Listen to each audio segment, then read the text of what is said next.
শ্বশুর পাকঘরে খাবার খুঁজছে আর হঠাৎ করে প্লেট পড়ে গেল আর বৌমা টের পেয়ে গেল পাকঘরে কে জানি ঢুকেছে। আর তখন বৌমা মনে ভাবলো কে ঢুকলো পাকঘরে, যাইতো। আর তখন বৌমা উঠে আর তখন দেখতে পেল তার শ্বশুর কি জানি পাকঘরে করছে। বলল, বাবা আপনি কি করছেন?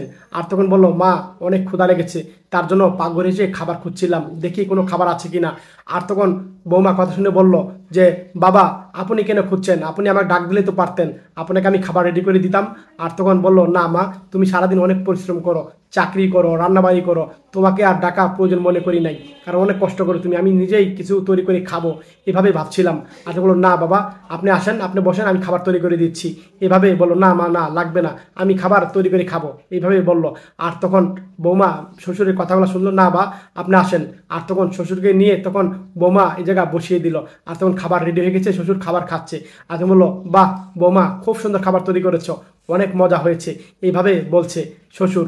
আর তখন বৌমা বলল, বাবা আমি রান্না করি নাই, আপনার ছেলে রান্না করেছে, এই দেখেন। আর তখন এইভাবে বললো আর বললো, বাবা কেমন হয়েছে রান্না? আর তখন ছেলেকে দেখে খুশি হলো। আর তখন বলল, বাবা আরো কিছু দিব লাগবে?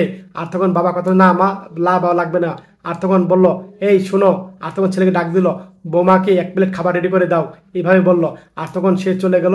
সত্যি এই ভিডিওটা দেখে মনটা ভরে গেল। শ্বশুর, বৌমা এবং ছেলে এত মিল, ভালো লাগলো। ভালো লাগলে শেয়ার করে দিন সবাই, মন থেকে শেয়ার করে সবাইকে দেখা সহ্য